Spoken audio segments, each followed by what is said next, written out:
regards to Greece, and it's a pleasure and honor to present here about this topic, which you are obviously interested in. And I'm going to talk a little bit about, of course, technical things like cusp overlap, but then also about some management aspects, which are, of course, also very important, especially if you have a higher volume of patients. So let me share the screen and then start. Okay, there we go. So I think you can see the screen.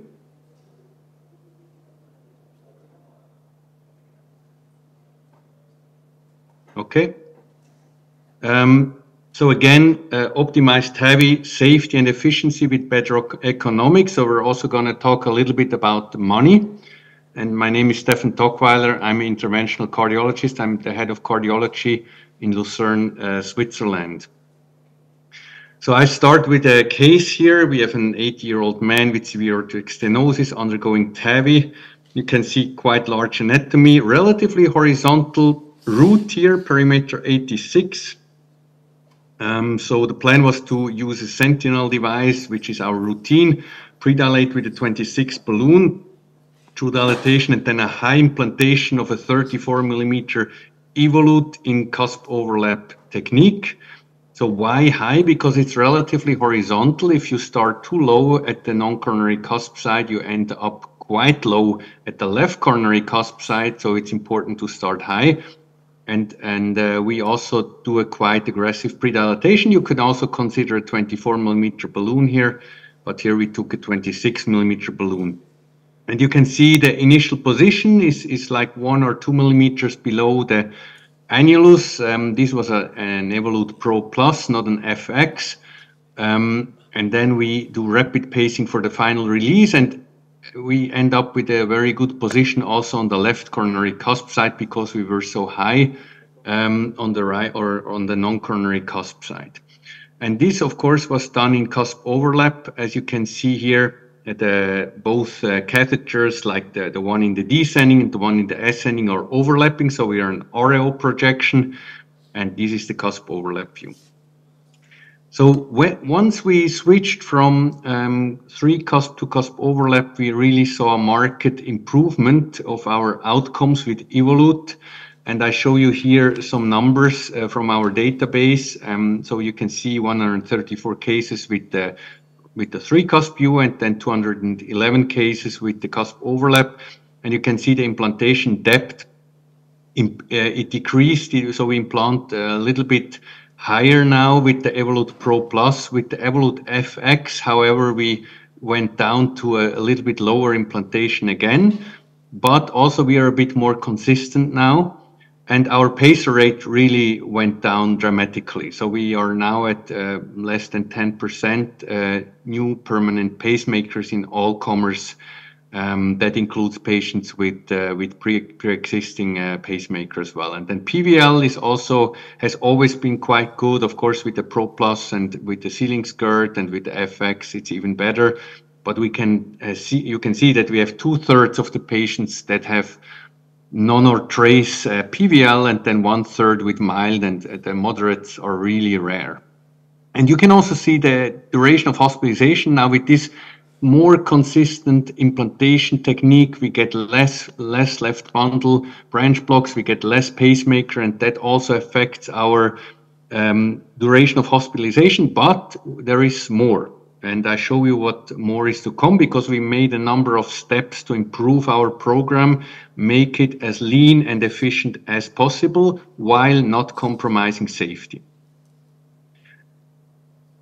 So just to finish the cusp overlap, there is actually 3 things it does. So first of all, it's usually an RAO-caudal view, and it allows you to have just the non-coronary cusp as a target for implantation. So that's the first benefit. It's very clear how to position.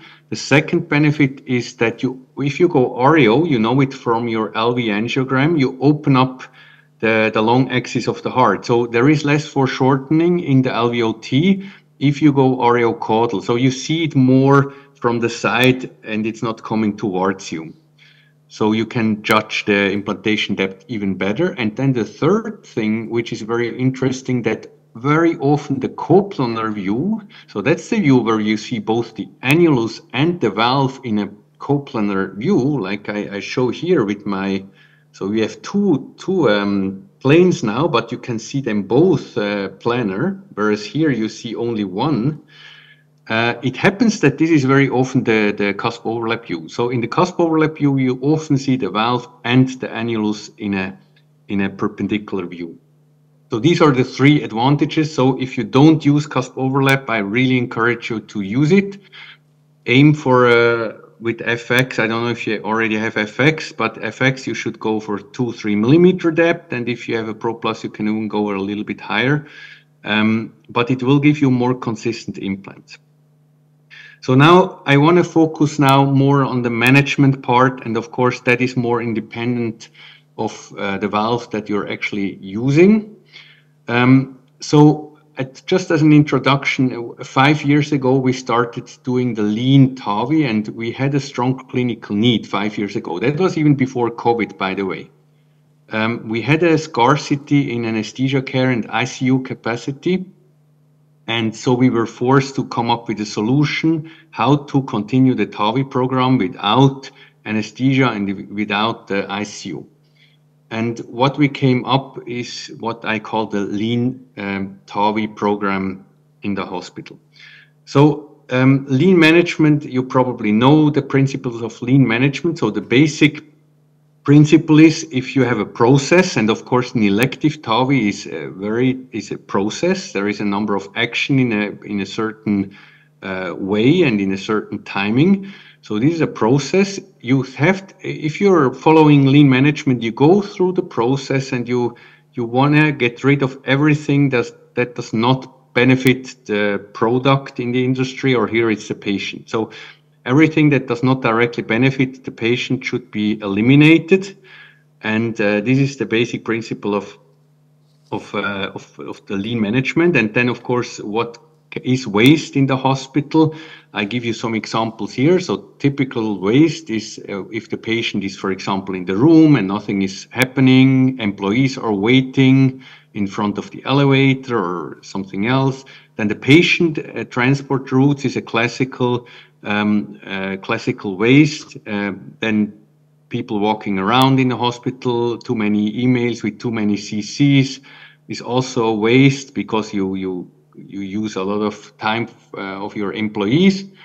And then too complicated processes and too many meetings with too many people. Everybody wants to be involved and sitting around and so on. And then what I call rework. So if you don't get things done, you postpone it, and then in the evening you have to write all the reports and so on and so forth. So this is all waste, typical waste in the hospital. Now, why is it so difficult to change? I'm speaking here for Switzerland, but I assume it's the same in Greece. So of course the hospital is highly regulated. The units, we're an expert, so-called expert organization. So there is highly specialized units working together. We are all experts in our small field, and we use some of the resources together, but some we are also independent.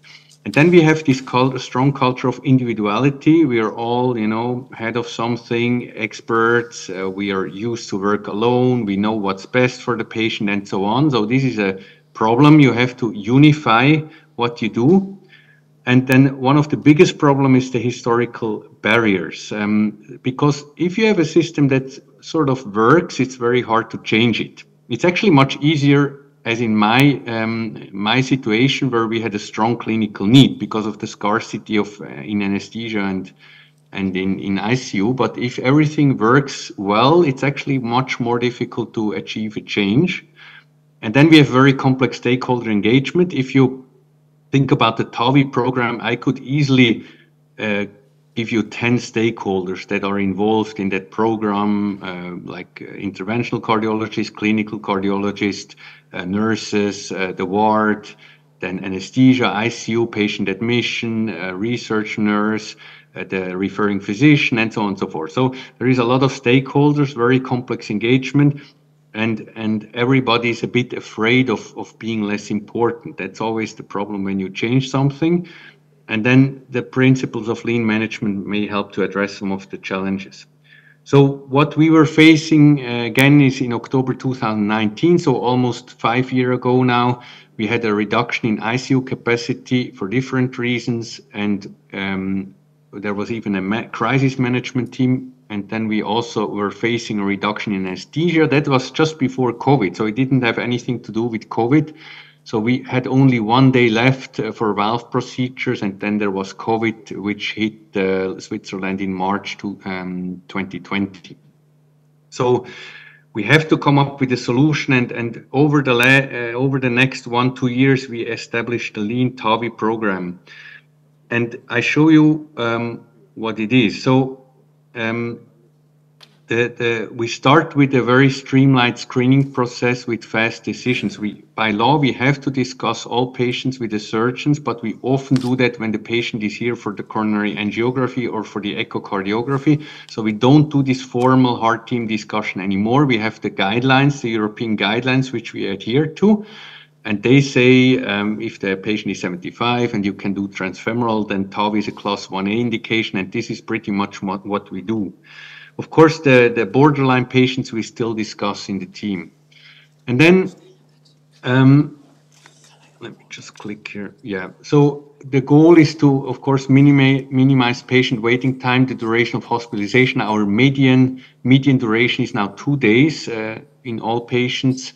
We want to minimize resource utilization and then also become more independent. So what we do now is all patients for elective procedures are admitted in the morning, the same day, directly to the cath lab. So they don't go to the ward, they go directly to the cath lab. Then there is no anesthesia involved, and there is no anesthetist and no anesthesia nurse in the room. This we do now for more than 4 years, and it works really well. We also do no sedation. We usually give the patient some fentanyl, which is an analgesic, but it's not sedative.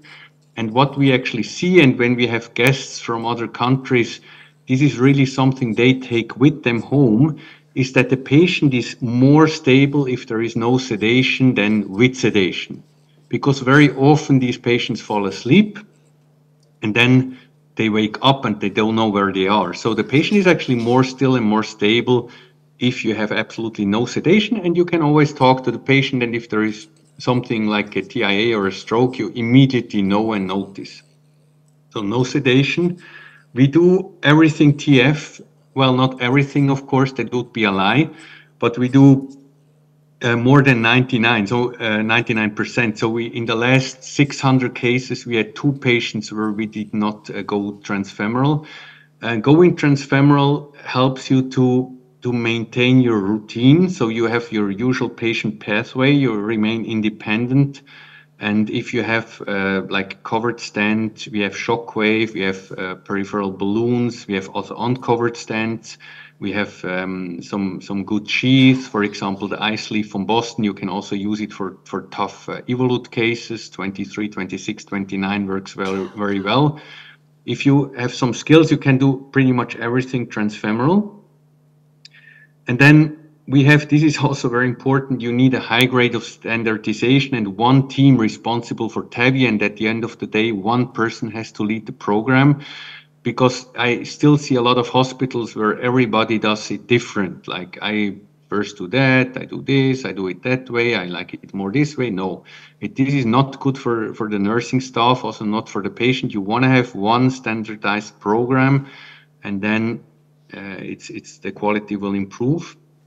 And then after the procedure, which is also a very important step here, we have absolutely no intensive care unit, and in intermediate care unit, we just monitor the patient outside the cath lab for about 4 or 5 hours. We give full protamine reversal, and then we monitor for 4 or 5 hours. And if the patient is fine, the patient goes directly to the ward, and there is no ICU involved. Of course, we do have a backup, and we have a backup for anesthesia and for ICU. This is very important because, of course, still you can have a complication, and then you need your colleagues to help you. But this is the same with the STEMI, right? If a STEMI comes, patient is unstable, you cannot know, you need some help. And then we aim for early discharge. Now, by law, we should keep the patient 2 nights because otherwise the hospital does not get the full reimbursement. But our median is now 2 nights. We also have done some next day discharge, but this is just not for the hospital, it's not profitable. So this is visualization of the patient transport routes with a standard TAVI program, which was already a minimalistic program, and then the new lean TAVI program. And you can see how much less transportation is involved in this program. And it's also how there is less teams involved. Like there is only the cath lab team, which monitors the patient from the beginning to the transfer to the ward. And then we have the team on the ward, and then the patient is discharged. Whereas before you had anesthesia, ICU teams, and so on and so forth. This is just a reduction in the length of stay. But what is more interesting, I think, for you as well, is the cost data. And this is in US dollars. It's a bit older data. I think now the costs came a little bit down. But you can see a dramatic decrease in costs by implementing the lean TAVI program. And you can see where the cost reduction was most pronounced. Of course, that's I don't know if you can see the pointer here. That's mostly with ICU care because we don't need ICU anymore, or only for patients with decompensation or acute TAVIs. And then anesthesia care is now almost zero cost. Also, physician fees, of course, nursing fees, they're all less because we also shortened our hospitalization duration. So that the lean TAVI led to a total cost reduction of 18%, but you can see the materials and implants remained pretty much unchanged. So if you look at our internal costs, the lean TAVI program actually decreased costs by 50%. So it cut costs in half, which is absolutely dramatic reduction in overall costs, and especially in internal costs and resource utilization. We can talk about this during the discussion. Then what we do is the pre-procedural management. I just listed here what we do. We do, of course, on the morning of admission, we do a lab test. It can also be performed before.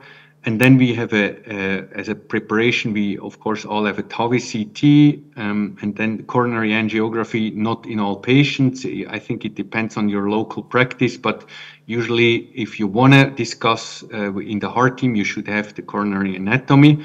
But for us, if a patient is 87-year-old, we don't do a coronary angiography unless we see something in the CT. This is our protocol for monitoring after the procedure. So this has also been published. It's a multi-center study, a bit older publication. But if the ECG after TAVI is normal, we don't do patient monitoring because the risk of delayed AV block is super low. So in figure 2 here on the left side, you see the risk of delayed high degree AV block according to the ECG after TAVI. And you can see if there is narrow QRS and there is no AV block, then we have a super low risk. And every other patient, like if you have a wide QRS or you have an AV block, then we monitor for 48 hours. This is the protocol. And then very simple, we do a TTE before discharge, a lab test, and then we discharge on day 2 after breakfast. And this is the team, and that was my final slide, and I hope we can discuss everything. So thanks again for the invitation.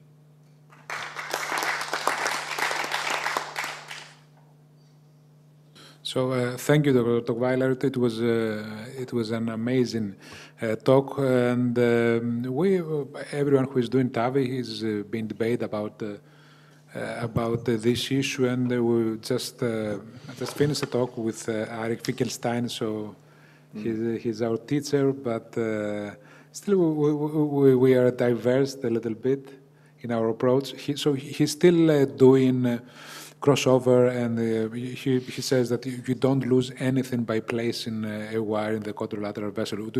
Would you do that? I mean, of course, I suppose you are doing intravascular ultrasound guidance, right? Yes, so we do ultrasound guided. I didn't mention like everything. We do ultrasound guided puncture. We look at the CT where we want to puncture, and then with the ultrasound, we try to find the sweet spot. We do a crossover angio if there was problems with the access or if we expect any problems. But if the artery is big and not calcified and we don't have any problems with the closure, we actually don't even check anymore. But I mean, if you have calcified narrow tortuous arteries, then yes, we go crossover from the contralateral side for an angiogram. Exactly. Well, I mean, great talk and a great point about the access. Obviously, there's a case, the case characteristics that you have in your area dominate good access in the femoral. There are other geographic areas that they have more prevalent PAD, may not be as successful with what you just described, of course. Let me come to a more tricky part, which is always the EKG post-TAVR and the monitoring. Tell us a little bit about the findings, the prevalence and findings of the monitoring areas. You know, how often do you find this wide QRS and first-degree heart block, and how many, perhaps, what is the outcome of the successful completion of the monitoring without any complications within 48 hours, and perhaps any delayed presentations despite an initial good 48-hour, because that's always a little bit of a tricky part, because those events can be a little bothersome on the outpatient you know, level. Yeah, thanks for this question and comment. This is exactly the point. So I would say that no algorithm gives you 100% security. Otherwise, we would have to monitor all patients for 15 days or so. And this algorithm that we use and we published is probably, I would say, 98% accurate. So every year we have 1, 2, 3 patients that come back, I have to admit. But what we do is, so there is a number of things. So first of all, you should, with Evolute, you should aim for a high implantation. If you go for 6-7 millimeters, you have clearly more blocks. Why is that? Because the maximum radial force of the Evolute is at the inflow level. And if you put that in the LVOT, where you have the conduction tissue, or like the left bundle or the AV node, then you have more blocks. With accurate, for example, it's not such an issue because the inflow has much less radial force, and you put it in at 7 millimeters or 5 millimeter step, then nothing is going to happen. But with Evolute, because the maximum radial strength is at the inflow, it's very sensitive. So this is one, high implantation. Then the second is, if we see a high degree AV block after TAVI, we usually implant the pacemaker right away.